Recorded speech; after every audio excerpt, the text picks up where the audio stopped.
ಇನ್ನೇನು ಮಹಾಶಿವರಾತ್ರಿ ಬಂದೇ ಬಿಡ್ತು. ಶಿವನನ್ನ ಪೂಜಿಸುವ ಆರಾಧಿಸುವ ಕಾಲ ಮಹಾಶಿವರಾತ್ರಿ. ಶಿವರಾತ್ರಿಯನ್ನ ಯಾಕೆ ಆಚರಣೆ ಮಾಡಬೇಕು, ಯಾರು ಆಚರಣೆ ಮಾಡಬೇಕು, ಯಾವಾಗ ಆಚರಣೆ ಮಾಡಬೇಕು, ಈ ವರ್ಷದ ಶಿವರಾತ್ರಿ ಯಾವತ್ತು ಬಂದಿದೆ, ಯಾವ ದಿನಾಂಕ, ಯಾವ ಕಾಲದಲ್ಲಿ ಶಿವನನ್ನ ಪೂಜೆ ಮಾಡಬೇಕು, ಎಲ್ಲ ಮಾಹಿತಿಯನ್ನ ಹೇಳ್ತೀನಿ. ಫುಲ್ ವಿಡಿಯೋ ನೋಡಿ. ಹಾಗೆ ತಪ್ಪದೆ ಅಶ್ವಮಂದಿರ ಪೇಜನ್ನ ಲೈಕ್ ಮಾಡಿ, ಫಾಲೋ ಮಾಡಿ, ಸಪೋರ್ಟ್ ಮಾಡಿ. ನಿಮ್ಮೆಲ್ಲರಿಗೂ ಗೊತ್ತಿರುವಂತೆ ಮಹಾಶಿವರಾತ್ರಿ ಹಿಂದೂಗಳ ಹಬ್ಬದಲ್ಲೇ ಅತ್ಯಂತ ವಿಶೇಷವಾಗಿರುವಂಥದ್ದು. ಒಂದು ಕಥೆಯ ಪ್ರಕಾರ ಮಹಾದೇವನು ಪಾರ್ವತಿಯನ್ನು ಮದುವೆಯಾದ ದಿನ ಅಂತ ಹೇಳಲಾಗುತ್ತೆ. ಇನ್ನೊಂದು ಕಥೆಯ ಪ್ರಕಾರ ಶಿವನು ತಾಂಡವ ನರ್ತನ ಆಡಿದ ದಿನ ಮಹಾಶಿವರಾತ್ರಿ ಅಂತ ನಂಬಲಾಗಿದೆ. ಇನ್ನೊಂದು ಕಥೆಯೂ ಇದೆ.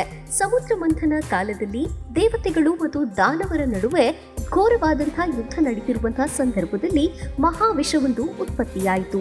ಎಲ್ಲ ದೇವತೆಗಳು ಕೂಡ ಜಗತ್ತನ್ನು ರಕ್ಷಣೆ ಮಾಡೋದಕ್ಕೋಸ್ಕರ ಶಿವನನ್ನ ಹೋಗಿ ಬೇಡಿಕೊಳ್ತಾರೆ. ಆಗ ಶಿವನು ಎಲ್ಲ ವಿಷವನ್ನ ಕುಡಿದು ಜಗತ್ತನ್ನ ಕಾಪಾಡ್ತಾನೆ. ಹಾಗಾಗಿ ಅವನಿಗೆ ಧನ್ಯವಾದವನ್ನ ಹೇಳುವಂತಹ ದಿನವೂ ಈ ಮಹಾಶಿವರಾತ್ರಿ. ಮಾತೆ ಪಾರ್ವತಿಯು ಪ್ರಕೃತಿಯಾದರೆ ಮಹಾದೇವನು ಪುರುಷ. ಪ್ರಕೃತಿ ಪುರುಷರನ್ನು ಪೂಜಿಸುವಂಥ, ಶಿವಶಕ್ತಿಯನ್ನು ಆರಾಧಿಸುವಂಥ ದಿನವೇ ಮಹಾಶಿವರಾತ್ರಿ. ಇನ್ನು ಈ ಬಾರಿಯ ಶಿವರಾತ್ರಿ ಇರೋದು ಫಾಲ್ಗುಣ ಮಾಸದ ಕೃಷ್ಣ ಪಕ್ಷದ ಅಂದರೆ ಫೆಬ್ರವರಿ 15ನೇ ತಾರೀಕು ಈ ಬಾರಿ ಮಹಾಶಿವರಾತ್ರಿ. ಇನ್ನು ಈ ದಿನ ವಿಶೇಷವಾಗಿ ಸೂಚಿಸಲಾದಂತಹ ಪೂಜಾ ಸಮಯ ಬೆಳಿಗ್ಗೆ 12:09ರಿಂದ 12:59 ಮತ್ತು ಮೊದಲ ಪ್ರಹಾರ ಫೆಬ್ರವರಿ 15 ಸಂಜೆ 6:19ರಿಂದ 9:26 ಇನ್ನು ಉಪವಾಸ, ಜಾಗರಣೆ ನಂತರ ಪೂಜೆ ನಡೆಯುವಂತಹ ಈ ವಿಶೇಷವಾದ ಮಹಾಶಿವರಾತ್ರಿಯ ಪೂಜಾ ಕಾಲವನ್ನ 4 ಪ್ರಹರಗಳಾಗಿ ವಿಂಗಡಿಸಲಾಗಿದೆ.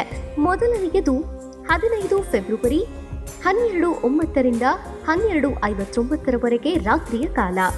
ನಂತರ ಮೊದಲ ಪ್ರಹಾರ ಆರಂಭವಾಗುವುದು ಫೆಬ್ರವರಿ 15ರಂದು ಸಂಜೆ 6:19ರಿಂದ ರಾತ್ರಿ 9:26 ಎರಡನೇ ಪ್ರಹಾರ ಫೆಬ್ರವರಿ 16ರ ರಾತ್ರಿ 9:26ರಿಂದ 12:34 ಇನ್ನು ಮೂರನೇ ಪ್ರಹಾರ ಫೆಬ್ರವರಿ 16 ಬೆಳಿಗ್ಗೆ 12:34ರಿಂದ 3:41 ಇನ್ನು ನಾಲ್ಕನೆಯ ಪ್ರಹಾರ ಫೆಬ್ರವರಿ 16 ಬೆಳಿಗ್ಗೆ 3:41ರಿಂದ 6:48 ಈ ವಿಶೇಷ ಕಾಲಗಳಲ್ಲಿ ಶಿವನನ್ನ ಪೂಜಿಸಿ ಆರಾಧಿಸಿದ್ದೆ ಆದ್ರೆ ನಮ್ಮ ಸಕಲ ಇಷ್ಟಾರ್ಥಗಳು ಸಿದ್ಧಿಯಾಗತ್ತೆ, ನಮ್ಮ ಎಲ್ಲ ಪಾಪಗಳು ನಿವಾರಣೆಯಾಗತ್ತೆ.